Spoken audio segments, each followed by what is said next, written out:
Hey, just wanted to take a sec to remind you that we're giving away a free copy of Kingdom Hearts 3. Link to the contest is in the description, and best of luck to all who enter, but now on to the video. With the release of Kingdom Hearts 3, the build up for our conclusion to the Dark Seeker saga will be here at last, but there are a couple things that we still haven't fully written out on paper, that being what is a concrete idea of what Xehanort's plans are during the events of Kingdom Hearts 3. But to discuss that, I'm not actually alone this time. I brought both Wrathmate and Prodigy XCD with me to theorize and discuss what are the possibilities of Xehanort's plans during the game. What's going on, ladies and gentlemen of YouTube? My name is Prodigy, and welcome to a video on KingdomAce's channel. I am grateful that he has brought me on here. Today we're going to be talking about Xehanort's plans, and yeah. Hey guys, what's going on? My name is Adam here, also known as Raph. I'm very thankful to be on KingdomAce's channel, and I can't wait to actually start discussing and having our theories for this video.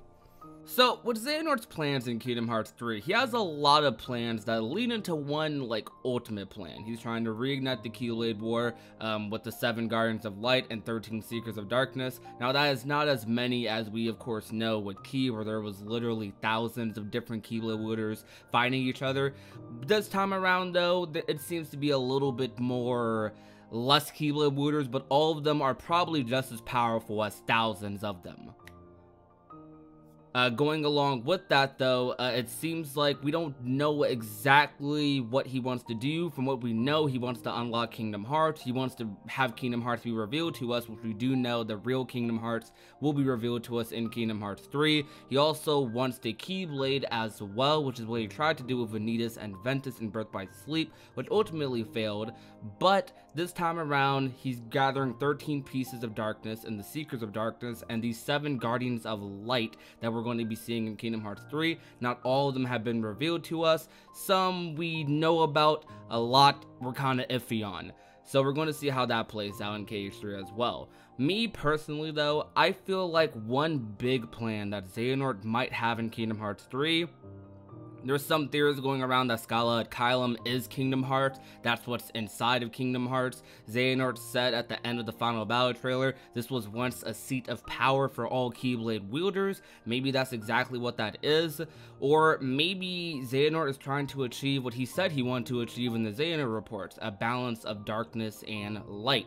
But it seems like as the series has gone along, as Xehanort grew older, he kind of wanted... It ended up like most villains in the series, he started to become power hungry, and it seems like he wants to be the ruler of all of this. So we're going to see where that goes. I completely agree. The whole mystery surrounding Scala Kylum is just really spectacular because it's a whole new world. We have no idea what it even is about, especially since it seemed like Sora is going in alone. That just brings me to my other question that I had, that what exactly is Xehanort planning for Sora and Riku, especially those two in particular, as they've been known to be a thorn in his side for a very, very long time. As you know, in Dream Drop Distance, he originally said he did not expect for them in his equation. And I feel like a big primary thing that he has to prioritize in Kingdom Hearts 3 is actually getting rid of Sora and Riku, or making them to be in a point where they can't mess up his plans. Whether that's getting rid of Riku or somewhere, some people theorize maybe they're killing off Riku, as I presented in my other video that you guys should probably already checked out, and Sora. Now, we don't really know much about Sora. I feel like they're gonna, if he's gonna get rid of Sora, he's probably gonna do it in a more of an emotional state, probably more like, because we all know Sora's power is from his friends. So if he were to just get rid of the closest people to Sora's heart, then more than likely Sora will kind of defeat himself in a sense. He won't feel powerful enough to even be able to do anything against Xehanort, and because that's how he got this far to begin with. Sora's always had friends by his side, and with them gone, Sora shouldn't really be a threat anymore. And I think that would be a really cool approach for Xehanort to take. I feel like that would be, if you're gonna get rid of Sora and you're not gonna physically kill him, or you need a way to physically kill him, that is gonna be the way to do it. We already know he's not gonna do that because we already know Sora is going to be the protagonist of Kingdom Hearts after Kingdom Hearts 3. But if you're gonna go away with making Sora fail in a way with Kingdom Hearts 3 that could possibly lead to the next arc, then that would probably be the way to do it. And I know some people were theorizing where we saw Riku on Destiny Island speaking with what appeared to be replica Riku from Kingdom Hearts Rechain of Memories. Some people were saying that was him dead over there. Now, I don't really think Riku's gonna die, but I do think he's a more likely candidate for them to happen, especially since we know Riku's not a pawn of darkness or the light. He kind of uses the darkness to fight for the light, and I think that's why everybody loves Riku so much. And I feel like that's why they can't really have Riku under their thumb like they were trying to do previously in Kingdom Hearts. And I feel like that's what makes him even more dangerous than Sora. So I feel like if they're really gonna get rid of him, they gotta break him mentally too as well, and really break him and crack through that shield that's leading to Riku's heart. Right. I can see that. I can see that. With Sora though, I feel like with Sora, I don't think Riku is that big of a problem for Xehanort. Of course, Riku, he is a very strong Keyblade wielder, probably as strong as Sora, and is definitely more mentally stable than Sora is. But Sora, the thing with Sora always throughout Kingdom Hearts is that he's that wild card. You never know what he's gonna do. You never know how strong he truly is, because of course we've seen his strength. His friends are his power. We've seen him defeat countless organization members and ruin Xehanort's plans time and time again, or previous plans at least. We don't know if that was meant to happen or if he just had to adjust later on. But the thing with Sora is that whenever you push Sora, whenever you get Sora inside of a corner, whenever you push Sora into that corner, he always manages to surprise you, and he'll show a power that you never thought he would have seen. We've seen this in Kingdom Hearts 1, we've seen this in Kingdom Hearts 2, and in Kingdom Hearts 3, I definitely think that's gonna happen again. Seeing all his friends gone, seeing that everyone is just kind of being taken away from him right in front of his eyes, like by Xehanort. We saw in the commercial just later last week, when Sora hit Xehanort's Keyblade, yelling at him, "Why?" You saw tears in his eyes. And I think Sora is about to snap. We don't know if he's about to snap, if him snapping is going to be him moving over to the dark side, or if he's going to show a light power that we haven't seen before. It seems like Sora is going to have a lot of resolve in Kingdom Hearts, and that's going to be the big story arc in that game, especially when it comes to Sora's character. He's going to have to come to terms with his friends being gone. If they are all gone, he's going to have to come to terms with he has to be the one to defeat Xehanort. He has to be the one to end this cycle, to save the worlds. And either one or two things can happen. He can either step up or he can fall. Mm-hmm. And I think that it's very important for Sora to step up to the plate and be this person who can defeat the darkness. But going back on Jordan's point, I don't think Xehanort really wants to kill Sora per se. I think he wants to make sure that Sora makes it to the Keyblade graveyard. I think he wants to make sure that as soon as Kingdom Hearts is open, as soon as he gets both Kingdom Hearts open and as well the Keyblade, the one with the X, asterisk from the Latin word, then as soon as that's over, he can literally get rid of his enemies because he doesn't need them anymore. Once he has those two pieces to the puzzle and unlocks, whether it be a Scholar at Kylum or maybe unlocks the darkness within all the realms and all the worlds, he can now maybe, and I think this is what the case is, but maybe a Scholar at Kylum gets summoned because these other worlds fall into darkness. I think that's a way for them to kind of introduce this world, or maybe it is Kingdom Hearts itself. But I definitely like to see what Xehanort's plan is. We know it has to do something with the Guardians of Light and as well the princesses, because they did have to find new princesses for this plan so that they can unlock Kingdom Hearts themselves. But it's just gonna be a whole thing where maybe he's trying to get something in a Scholar at Kylum, or I feel like, and this is a big theory that a lot of people do have, but I feel like Xehanort is trying to save someone.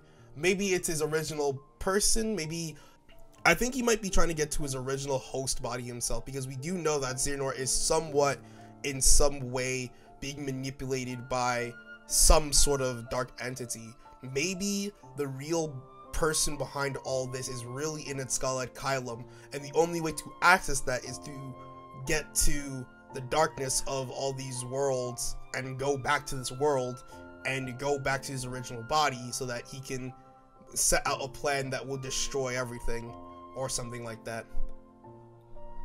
I can see something like that happening, definitely, but it definitely raises an eyebrow that in these trailers, of course they're trailers, so things are purposely excluded, and there could be things they're hiding right in front of our faces in those trailers, because they of course have access to the models and the keyblades that are shown and whatnot for their trailers. They always edit stuff out or edit stuff in, you know, depending on what we need to see at the time. But it's definitely interesting that Xehanort let it get to the point where everyone got defeated except for Sora. It's like Xehanort is trying to push Sora into a corner on purpose, in a way, similar to what they were kind of trying to do with Ventus in Birth by Sleep and with Terra as well. Maybe Xehanort plans on having Sora be his next permanent vessel or something like that, similar to what Terra was at the time. Of course, we don't know what's going on there. Maybe he wants Sora to be his next permanent vessel, because if he wants to rule over this land of Skull Kylum, then he doesn't have a long time. Like, we don't know how death works in Kingdom Hearts, or if age is in any effect with death. We don't know how long people live in that series, but we do know characters do pass and characters do age. So maybe Sora is going to be that younger vessel that Xehanort needs, because Sora does have the power that Xehanort probably needs. Like, Sora's probably on par with Xehanort. He's probably the light version of him in a weird way, I guess you can say. I don't know. I think it's just interesting that it seems like Xehanort's purposely pushing Sora into this corner to reveal to us something, or to have him do something, and maybe it's to summon the Keyblade. Maybe Sora's anger is the key to summoning Kingdom Hearts. Maybe it's the key to summoning Skull Kylum. But it definitely seems like Xehanort is like using Sora's emotions against him in a way, or using them for something in these trailers from what we've seen, and it's very interesting to see where that goes. I kind of want to hop back on about what you were just saying just now. You were saying, you made the point that Sora is pretty much just, you could say, the light version of Xehanort. And with that being said, I kind of feel like for that reason, I don't think Sora would make a very good host for Xehanort, because if you think back to Birth by Sleep, the reason why he ended up choosing Terra to be his vessel is because he saw a little flicker of darkness, showing that he struggles internally with darkness inside him, and so he used throughout Birth by Sleep to have his darkness grow throughout Birth by Sleep. That way it'd be big enough for him to use it as his own body as an arc for himself to sustain himself. And I feel like if Xehanort were to use Sora as a vessel, I don't feel like he has enough darkness in his heart, especially because then making up a part of his heart who is already pure light because he had his darkness extracted. I feel like that just means Sora has less darkness in his heart than even the average person does. And I feel like he couldn't really use Sora as a vessel for that particular reason. Now, we don't know all the ins and outs of possession in Kingdom Hearts particularly just yet, so that could be null and void by the time Kingdom Hearts comes out, as it comes out this week in Japan, but we don't really know. But with that being said, I really am not too sure about how they would go about that necessarily. I guess you could also bring up the point that pushing Sora to the edge to try to grow his darkness in a short period of time could make him become the vessel, similar to what he kind of did with Terra in Birth by Sleep. But I feel like if he's really trying to do that, some bad stuff would have to keep reoccurring throughout the entire game, say losing friends throughout the journey instead of everybody just getting to the Keyblade graveyard and losing them all then, because I feel like Sora wouldn't be someone to succumb to darkness just like that. I feel like Sora could give up. He would feel like he can give up, as we've seen in the trailer, him saying that he can't do this, you know, because he always had his friends by his side. But I feel like I don't think that would be enough time to really make Sora a worthy vessel. That's just personally me, but I do think that since Xehanort already has his 13 vessels, as we've already confirmed, we already saw all of them standing there in Dream Drop distance, why does it seem like he's trying to go for more? What, just in case some of them die throughout the duration of Kingdom Hearts 3? Does he suspect some of them being traitors against him? Why does it seem like he's trying to go for more than just that? Yeah, I agree. I see your points as well. The thing is though, like, while I agree that the reason he went after Terra was because he had that darkness within him, kind of, and like you said, we don't know the ins and outs of how possession works. We don't know if they need to have a lot of darkness in them to be possessed, or if they just have to show a moment of weakness, not necessarily meaning they have to show darkness. And with Sora, a moment of weakness would definitely be him sitting there crying, kneeling, and just staring at Xehanort. I feel like in Kingdom Hearts 3, well, hold on, let me backtrack. I feel like Xehanort, although he used Terra for that, Terranort was never really his main vessel. You could say he was for like a certain time period, and that was the main version of Xehanort when Terranort was studying under Ansem the Wise. But at the end of the day, like, by Dream Drop distance, Master Xehanort just ended up coming back, and now, like, he has even more vessels. But he does realize that he is getting old and that he can't, like, live like this forever. So maybe he is looking for, like, one main, like, ultimate, like, vessel. Because Sora, he is very young. Sora is, I believe he's, like, 16 in Kingdom Hearts 3, 17 maybe, I don't know. I believe something like that. But the whole vessel thing, I think it's very possible, and that is like an option for maybe why Xehanort is looking at Sora, because he complimented him, and he wanted him to be a vessel originally too in Dream Drop Distance. He complimented Sora, saying he's unlike any Keyblade wielder he's ever even seen, this dull, ordinary boy. And I found that line, like, crazy, because it's something so simple, but it just kind of shows you, like, Sora, he's pretty amazing, like, when you think about it. He's done a lot throughout the series, and I feel like that's reason enough for Xehanort to have interest in him, and it definitely seems like he has interest in him, and I feel like he's using him for something, trying to push him into that corner, taking all his friends away, everyone except for him, because he could have took anyone in any order, but he realizes that Sora is the main one he might have to worry about, the main person that he has to keep an eye on. For what reason? I think we're going to find out come Kingdom Hearts 3. But I do feel like, with that being said, I don't know if his plan is going to work. I feel like while Xehanort might have this ultimate plan, I feel like always with Sora, with all of the enemies he's faced so far, Sora is going to surprise him, and Sora is going to show Xehanort something, show him a power that Xehanort doesn't understand. And I feel like that's how Sora's going to end up beating Xehanort, and that's how he's going to end up winning this battle for everyone. I wanted to just quickly go back to Jordan's point where he says, why is he getting extra, I guess, or why is he getting more vessels than he needs? And I think that the whole thing is Xehanort has a plan that he has, like, he has something that he wants to achieve, a goal that he has, and he knows what it is, but I don't think he has the current path right now, and I think he's just wanting to make sure that just in case one thing goes off, or maybe he didn't add a 2 in his equation, then he'll be foolproof and nothing can go wrong with his plan, and can execute just perfectly. Xehanort's plans in Kingdom Hearts 3. We don't know what his ultimate true plan is. Right now what we know is that he wants to go after the Keyblade and he needs Kingdom Hearts. For what? We don't know. Scarlet Kylo seems like something that he's been wanting for a while. It seems like something that could have ties to his ultimate plan. We don't know anything about Scarlet Kylo though, the once known as Cable Town from concept arts back in the day. we don't know what Xehanort's up to, and that's the big mystery going into Kingdom Hearts 3. And I had a lot of fun discussing these plans in this video with both of you guys, because I think that there's a lot to go off of, while also like some mystery there that we all love the Kingdom Hearts series for.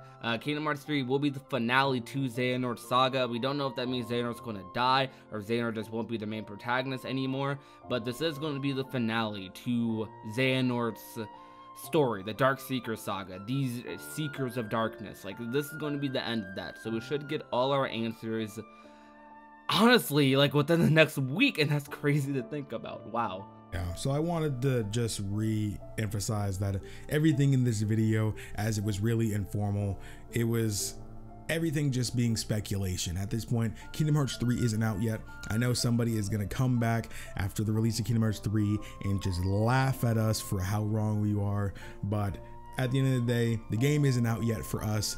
We're just speculating, as it's fun to talk about Kingdom Hearts sometimes, you know, especially just gathering the data that we already do have from playing the past games and knowing its story, and being able to use that data to create a hypothesis for what's to come. And I really did enjoy having both Viraf and Prodigy XCD in this video. Did either of you have anything else you need to say before I end the video off? Yeah, I want to know what the viewers have to think. What do you guys think Xehanort's true plan is, and what do you guys believe he's going to be doing within Kingdom Hearts 3? I'd really like to hear some of your thoughts, your opinions on what the game is, and I definitely will be reading the comment section down below. So absolutely, I definitely love to see what you guys have. You guys are always so loving in the comments, just having whole discussions with each other, theorizing, as again, we don't know what's gonna happen, so I can't wait to be in conversation with you guys. Definitely check out both Prodigy XCD and Virafmate's channels down in the description box below, and I'll have a card for 2 of their videos in the end of the video. Thank you guys so much for watching.